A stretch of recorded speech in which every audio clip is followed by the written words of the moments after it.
Have you ever wondered what it's like to take a flower arranging class, not in person, but online? I'm Julie from Julie Davis Flower Workshops and Flower Start, the online flower arranging classes. I've been hosting flower classes on Zoom since the beginning of the pandemic, which here in the UK was March 2020. Watch on to the end of the video as I guide Jane from the Secondhand Gem over in the US and help her design and create her own flower arrangements using artificial flowers in some of her thrifted finds. Now, Jane, would you say you've arranged flowers before? What would you say your skill? What have you done before? What's your skill level? I am an extreme beginner. I do not arrange flowers at all. I have put in I wanted to because I think that adds a lot of dimension, and I don't know, it just makes a booth look pretty. It makes any space look pretty. But since I'm a reseller, I was specifically wanting to learn how to do these things for the booth. But I can't do floral arrangements for my booth because one of our rules is that only 2 vendors can do a particular thing so that you don't have high competition for that. But I just would like to learn anyway for my YouTube channel to use around my house. And then if ever I do like a crafting market, I would like to take those there. So I have very limited experience and I don't know any of the real rules. It's just, I try until I think it's okay. Yeah, I think that's a really good attitude. And I wouldn't get too hung up on the rules because obviously with flower arranging, there are lots and lots of rules. And some ladies, particularly those ladies that perhaps belong to a flower club or do competitions, abiding by the rules will be really important to them. But it can be very off-putting if you've never arranged flowers before because you're worried about what you're doing. You know, is it wide enough, high enough, long enough? Have I got the right number of flowers in? And I would say just go with your gut. Okay, so that's good. Have a look, see what it looks like. Don't be afraid to have another go and just go with the process, really. And I think these days I quite often say to the ladies that come to class is to take a photograph of what you've done afterwards, because it's a really good way of documenting your progress. So you'll be really pleased with what you've made today.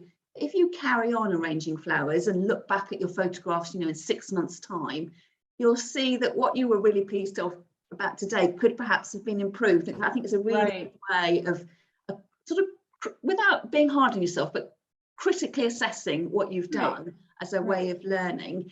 That's good to know. As you probably gathered, I'm filming this video in collaboration with Jane. So once you've finished watching my version of events, why don't you click over to Jane's channel and see how she got on with class from her point of view. I'll leave a link to her video in the show notes underneath this one. And if you like what you see, don't forget that I teach a Zoom flower class, a group class, on a Tuesday at noon, I should say GMT, as I know many of my viewers here on YouTube are from the US and Canada. It's really easy to book. Click through to my website, and again I'll leave details in the show notes under this video. You can pay by PayPal, which means you can convert it to your local currency, and if you're not able to join me live, you can always watch the class on a private YouTube video at a time that suits you more. Right, yeah. So the big question then for you today is, what are you going to arrange your flowers in? Have you got your container with you so I can have a look? I do. So this is my wall pocket, which I'm going to attempt. This is going to be a spring. I kind of went with the spring theme since I missed winter. I was really hoping to get some done for winter, but I missed that. So this is the container that I would like to try to arrange in for today. So are you going to, so you were saying about your booth and not being able to have flowers. Are you going to make this for home, or are you going to make it for your booth and then take the flowers out once it's sold?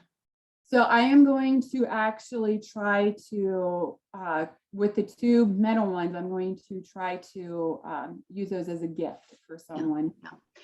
And then what flowers have you got? I can see you've got a lovely mound of greens and whites, it looks like.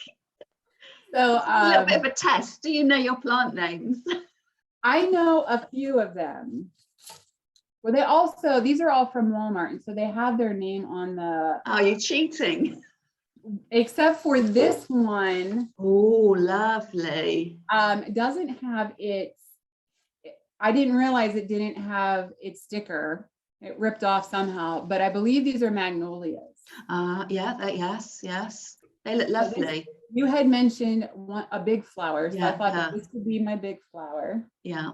And then these are the baby's breath. And I do have hydrangeas, which I forgot to pull out now that I've got all my white flowers out. I see I'm missing those. I'll have to run and grab those. And then for greenery, I would not have recognized these, but it says eucalyptus. Yeah, so eucalyptus comes in all different, you know, we think of eucalyptus as being one plant, but there are so many varieties. So you can get, as the eucalyptus matures, which I think it depends on the variety, but it starts off with those little neat round leaves. And the older the tree is, the more elongated they become. So that's, Okay. you know, so in nature, that's what they look like. But also you get different varieties as well. So you'll get some that are quite, because they're quite green, aren't they? Yeah. So you can get some sort of more a grey, a glaucous colour, a sort of grey blue, and the leaf size will vary. So the most common ones we have here in the UK is I think it's got a dollar in the name. I guess it must look like an old-fashioned dollar coin. I can't remember what that's called actually. And then I would say that's the most common one. There's also Eucalyptus parvifolia, which is a very small-leaved oval shape as well. So I would say, yes, I recognise that as being eucalyptus, but there are lots of different varieties of eucalyptus.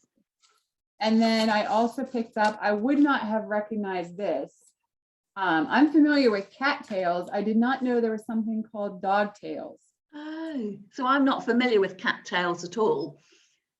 Cattails look like this, except for this green part would be brown, and it would not be quite so. This reminds me of like those wire bottle brush trees, and that's not. It's I can see now it's quite fluffy.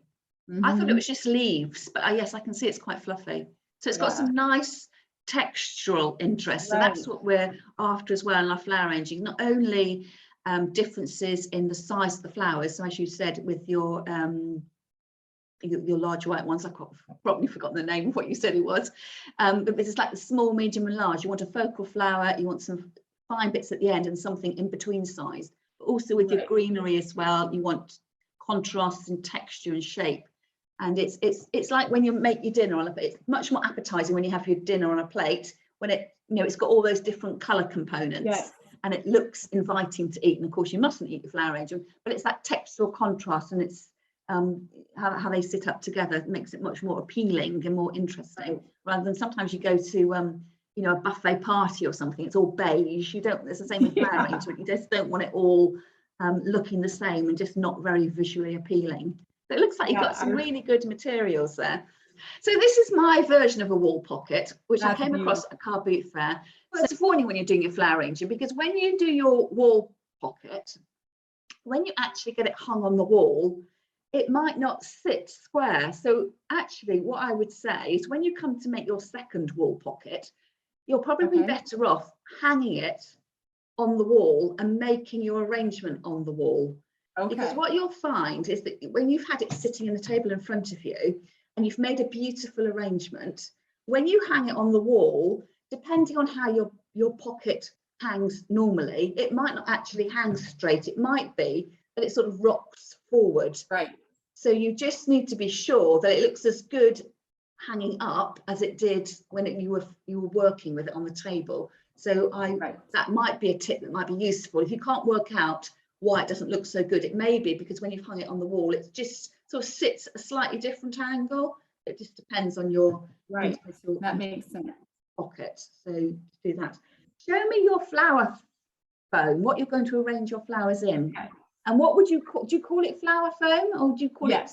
Yeah. So I just picked up this 3-pack from a local Walmart. I know from having watched you, these, if I'm not mistaken, you said that this is kind of going single-use plastics for flower arranging is kind of it's kind of going out of style. Yes, which I actually like. I do not live in an area where recycling is pretty much available, hardly at all. It's too rural. So would actually be interested in if I could find whatever is used now instead of this, that would be something I'd be interested in. But I'm not familiar enough, and I don't even know if we have that. So I just picked this up because I thought that that would work. Yeah, For the inside. yeah. So I think sort of going what we call, there's a whole movement over here, and probably I think in the rest of the world, about going foam free, and that's what it's talking about, is trying to go away, because we've never, up until a few years ago, we never thought of this being plastic. We just thought it was some wonder thing that's with fresh flowers, you know, it's soaked up water with dried and silks, it held them in place. But yes, my understanding is it's a byproduct of the petrochemical manufacturing industry. So in the 50s, it was like, you know, the new thing, and everyone loved it. There is a move to go foam free, becoming more environmentally aware, and hence going back to some of the old ways of flowering, just perhaps the things that our grandparents might have done, or and which were, you know, seen as being dreadfully old-fashioned in the 50s and 60s, and now they're sort of having a resurgence. So you've seen the video I made about the glass flower frogs. So that's, you know, going back to what we used to have. And there's also metal pin holders. Watch out for a video coming on that. But what you might find helpful is chicken wire. And that do you have chicken? It's the thing you put around your chicken coop to stop the foxes getting in. So quite you know, the gauge, the holes are reasonably big. That sort of network of crisscross of wires. Cut up a piece, and you'd fold it in your hands into a loose ball, and you'd put that inside your container, and you'd arrange your flowers through that. So that would be a way of going foam free. The only downside of that is it's quite scratchy, you know, because you've got the exposed metal ends. But I think it's just being aware that there are other options available with everything. Now, you said that you've chosen that block because you can put it right down into your container. Yes. So what I would say is, if you were making, say you've got gift, you know, another one to make for a gift, is ideally you want to use as little as the flower foam as possible. So although you could probably slide your whole piece of flower foam down into your pocket, in terms of arranging the flowers, they just need to lock into the flower foam. So I reckon you could probably cut your flower foam, if not in half, you could probably do a third of the block. Why not? If we can't save the environment, let's save some money and see whether you can cut your foam to, you know, I'm going to try and cut the top third off. But if you think that's going to be a bit small, go halfway down. And what I've got here, I think I've just seen your knife as well. This is an old bread knife I've got, so it's got a slight serrated edge. You can,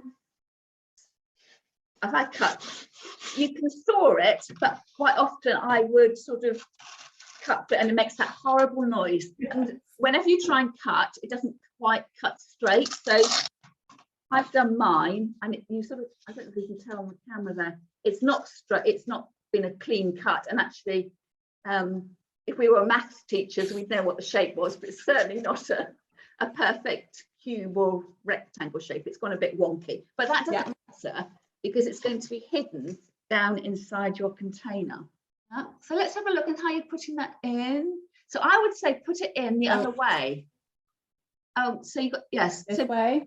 Yeah, which way fits best? Going down widthways or lengthways? Yeah, so what you can do here, because the front of your container is slightly shaped, isn't it? So what you might want to do is to take your knife again and shape the front of the foam. So I've cut off like a triangular wedge, and that might make it fit a little easier. And just go slowly with this, because if you cut too much off, it's going to flop around inside your container. But if you don't cut enough the first time, you can always trim a bit more off. So just start to shape the foam. Fine. Yeah, so that shaped bit I would put in first. So get that head down into your container, and then just gently, just give it a push. You don't want to push so hard that you compact the foam, but you know, just so it's sitting firmly. So that's step one. So next thing is, I like to, I always work with my greenery first of all, and it's a bit like if you were an artist and you had your sketch pad and you're deciding how big you want your arrangement to be. So in your mind, when you have your wall pocket, what are you imagining your flower? What sort of shape? Are you imagining they're going to come up in a column, or are they going to splay out to the side, or are they even going to drape down a little bit? I love the look of the more natural flower arrangements instead of the shaped flower arrangements. And I also feel like that allows more wiggle room for me as a beginner to make it so that, oh, I intended to make it look like that. Yeah. So that's what my eye naturally goes to in arrangements, is if it looks more natural instead of form. So we're doing really as if you had taken some flowers from the garden and just put them into your container and just let them sort of relax naturally. That's the look we're going to go for. You would need to, I think what would be a good greenery to use first of all would be your eucalyptus. So if you look at your eucalyptus, it's got one stem and it's got all those other side shoots coming off. It may well be that you could just put, this is too easy, you could just put that right in the middle of your wall pocket, hold them up together, sort of side by side with your greenery, and then sort of think, well, do I want it really high, or just do I want it nestled in the mouth of the container? I think probably looking at what you've got, it's probably about the right length. If you just put that in and aimed that spike right into the middle, so then you can sort of tease out the branches. So probably that one stem will give you quite a nice coverage in the mouth of the container. Yeah, see there, job done. And then I would say that the two outer, you need to sort of imagine it's got arms, and at the moment it's sort of doing this with its hands in the air. You want to sort of get just a few stems to sort of come down, and whether you can sort of tease along the foliage, because it's all got wire inside, and just sort of manipulate it a bit. So some of the ones at the edges start to bend around. So in trying to create a natural look, in very traditional flower arranging, everything would sort of radiate out from the center. So there would be some straight stems, but there would be some curved pieces either side. What do you think of that? Oh, yeah, so that's definitely filled out. Yes, yeah, that looks good. And then the next thing I would do is I would go to your large white flower, which I've forgotten the name of. I think it was a magnolia. A magnolia, yeah, a magnolia. So I'm going to suggest that you cut one of the magnolia flowers off that main stem. I need to run and get them, but I also have hydrangeas. Yes. So which were my middle flower I was going for. Yes. So I would just say with the hydrangea, they do have big heads. And yeah. I think the hydrangea might be too big for what you've got. But it would look lovely in a vase on its own, like a nice slim glass vase. It would look lovely on its own. So you'll get use out of it. So with this one here, imagine that's your magnolia. I always like to think that when you put the flower in the vase, the neck of the flower rests on the front lip of the container. So quite low. So you can't see any stem for this first one. So I would put it down quite low. And if you're aiming the flower in, you probably put your greenery stem right in the middle. See if you can put the stem towards the front of your flower foam, because eventually we're going to put some stems in the back. So it's, if you can, aim it towards the front. Okay. So that in that way you don't have everything aiming to the middle where it gets very congested. So what you could do there is perhaps even, just if you want to, you could sort of manipulate the head so it sort of looks at you a little bit. So a question I have for you is that this came with additional greenery. Would I leave this greenery on or take the leaves off? I would keep it on, because it's the natural leaf that comes with the plant. So it's always nice to have a little bit of, it just makes it look more natural. And it'll help. You probably really won't see it, but it'll help bulk out the arrangement. And if you do catch a glimpse of it, it'll be a nice contrast to the smaller leaved eucalyptus. So can you feel that container now is starting to wobble forwards? It's because you've got quite a small base. Yeah. Just put a bit of weight on the front. So again, it's all about floristry and flower arranging. It's all about creating something that looks lovely and looks balanced, but actually it's got to be actually physically balanced. And that's the point I was making about when it moves from your table to the wall, you may find that it all starts to fall forwards. Right. The weight, I mean, they're not very heavy, the flowers, but the weight of it will come forwards a little bit. So we need to counterbalance that weight. So if you pick another of your magnolias. Okay. This time we're going to use a stem that's perhaps slightly longer, because we don't want all the flowers at the same level. We want them at varying heights. So I would put that one in. Let's go to the right-hand side of your first magnolia and aim that stem into the middle of the flower foam. Do I drape it over the side? No, like at the moment I would just put it in and just have a look.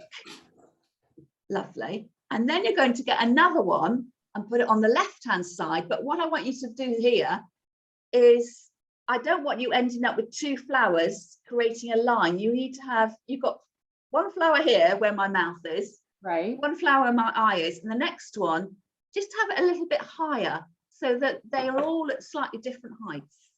And then that just, again, creates visual interest, that you can imagine your eye bouncing onto that first flower and then sort of finding its way around the arrangement. And if I look then. Too high.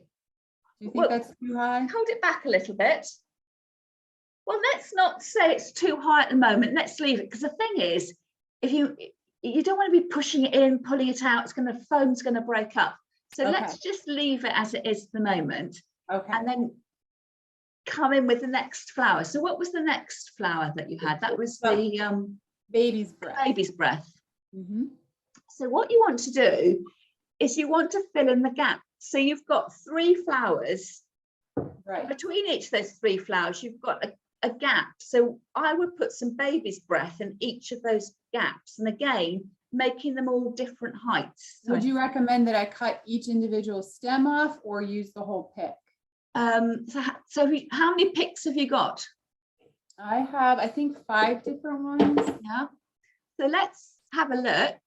If you hold one pick up, turn the flowers to face me, and then if you hold one pick up, just so I can get an idea of the size. And how many little stems have you got on the pick? I believe there's about 6. I think you could, if you cut off 2 of the stems, don't do it just yet. Okay. Hold them up to your container. Would they have a long enough stem to get into your foam if you had 2 short stems? Yes, but it would probably make it pretty low, if that's okay. Yes, let's do that then. Cut 2 stems off and put them in together, low down next to that that first magnolia. To the right or the left of the Well, it doesn't matter, whichever one you fancy. And should these be towards the front or towards the front? Yeah. And you might want to bend them a little bit so they just come over the edge of the container, so it looks like they're naturally spilling out. Yeah, that looks good. And then with the rest of the pick, put that in towards the back between the 2 other magnolias. And again, it depends whether it can go in as a single, full height, or whether you need to clip a bit off the end or fold a bit underneath. maybe like here. Yes, but push it a little bit further down, so it can be a little bit higher than everything else, but not sort of shooting up like a fountain. And you could also always fan out those other branches. If that's got another 3 branches, just fan them out a little bit, because naturally the baby's breath would be quite a floaty, open flower. So sort of embrace that. And the more you open it out, the more space it occupies, and then the less stems you'll need, or the more stems you've got to use for another arrangement. I must think would it be okay to pull it out and trim it, because I can't get it down any further? And pull it out and just trim a couple of, so I would say a couple of centimeters, but you use inches more commonly, don't you?